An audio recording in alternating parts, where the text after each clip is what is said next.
আপনি কি আপনার বাচ্চার ঘুম এবং খিদে দুটোই বাড়াতে চান? তাহলে এই খাবারটি অবশ্যই খাওয়ান। এই খাবারটি আপনার বাচ্চার ঘুম এবং খিদে দুটোই বাড়াবে, একই সাথে বাচ্চার দ্রুত ওজন বাড়াবে এবং বাচ্চাদের মেধার বিকাশ করবে। আসসালামু আলাইকুম দর্শক, নুরস মমের আজকের পর্বে 7 মাস থেকে 4 বছর বয়সী বাচ্চাদের জন্য খুবই পুষ্টিকর এবং মজাদার একটি খাবারের রেসিপি নিয়ে হাজির হয়েছি। তাহলে আর কথা না বাড়িয়ে দেখে নিন খাবারটি তৈরি করতে কি কি উপকরণ লাগবে।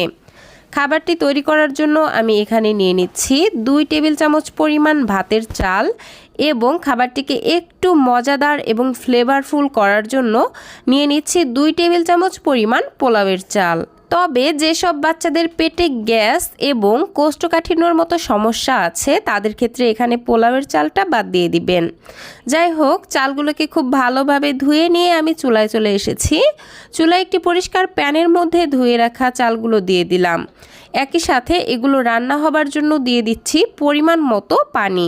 এবার চুলাটাকে অন করে দিয়ে চুলার আঁচ মিডিয়ামে রেখে আমি খাবারটিকে রান্না করে নিব। এই পর্যায়ে খাবারটি থেকে সুন্দর একটি ফ্লেভার আনার জন্য দিয়ে দিচ্ছি একটি তেজপাতা, ছোট্ট এক টুকরা দারচিনি আর মুখ ফাটানো একটি এলাচ। এগুলো শুধু যে খাবারটিতে সুঘ্রাণ আনবে শুধু তাই নয়, এগুলোর কিন্তু অনেক পুষ্টি গুণাগুণ রয়েছে।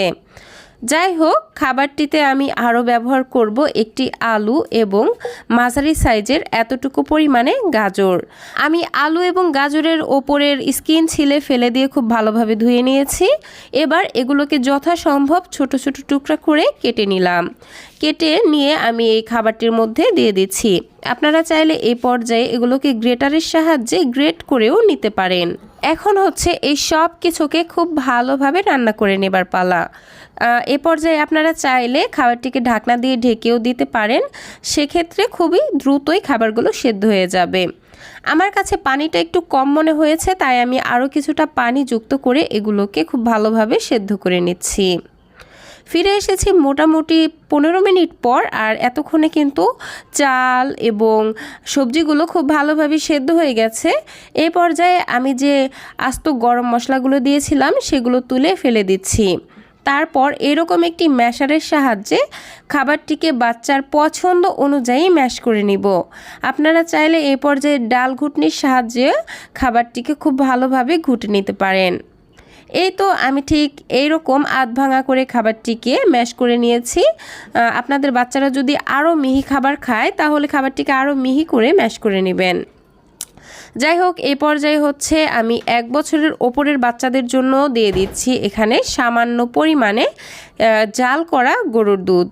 যাদের বাচ্চাদের বয়স 1 বছরের কম তারা কিন্তু এখানে গরুর দুধটা যুক্ত করবেন না। তো গরুর দুধটা খুব ভালোভাবে মিশিয়ে নিচ্ছি। আর খাবারটিকে আরও বেশি পুষ্টিকর করার জন্য দিয়ে দিচ্ছি 1 টেবিল চামচ পরিমাণ বাদামের গুঁড়া এবং হাফ চা চামচ পরিমাণ ঘি। এই বাদামের গুঁড়া এবং ঘির কিন্তু অনেক গুণাগুণ রয়েছে, কারণ এগুলো বাচ্চাদের দ্রুত ওজন বাড়ায়, বাচ্চাদের মেধার বিকাশ করে এবং বাচ্চাদের ভালো ঘুম হতেও সহায়তা করে। যাই হোক, সব কিছু খুব ভালোভাবে মিশিয়ে নিয়ে আমি ঠিক এইরকম ঘনত্বে রেখে খাবারটিকে চুলা থেকে নামিয়ে নিচ্ছি। আর এই তো তৈরি হয়ে গেল বাচ্চাদের জন্য খুবই পুষ্টিকর, ক্যালোরি বহুল, ওজন বৃদ্ধিকারী একটি খাবারের রেসিপি। এই খাবারটি বাচ্চাকে যদি আপনি রাত্রে খাইয়ে ঘুম পাড়িয়ে দেন, ইনশাআল্লাহ বাচ্চা সারা রাত নিশ্চিন্তে ঘুমাবে এবং বাচ্চাদের পেট সারা রাত ভরা থাকবে। একই সাথে এই খাবারটি যদি বাচ্চাকে নিয়মিত খাওয়াতে পারেন তাহলে ইনশাআল্লাহ খুব দ্রুতই বাচ্চার ওজন বাড়তে শুরু করবে। একই সাথে এই বাদামের গুঁড়া এবং ঘি নিয়মিত খাওয়ানোর ফলে কিন্তু বাচ্চাদের মেধারও বিকাশ হবে। যাই হোক দর্শক, এই ছিল আমার আজকের আয়োজন। ভিডিওটি কেমন লাগলো ছোট্ট একটি কমেন্ট করে জানাবেন। আর ভিডিওটি যদি একটু ভালো লাগে তাহলে প্লিজ একটা লাইক দিবেন। আর বাচ্চাদের জন্য এরকম আরও নিত্য নতুন পুষ্টিকর খাবারের রেসিপি পেতে প্লিজ আমার চ্যানেলটিকে সাবস্ক্রাইব করে পাশের ঘন্টাটি বাজিয়ে অলে সেট করে রাখবেন পরবর্তী ভিডিওর নোটিফিকেশন সবার আগে পাওয়ার জন্য। আজকের মতো বিদায় নিচ্ছি। আল্লাহ হাফেজ। আসসালামু আলাইকুম।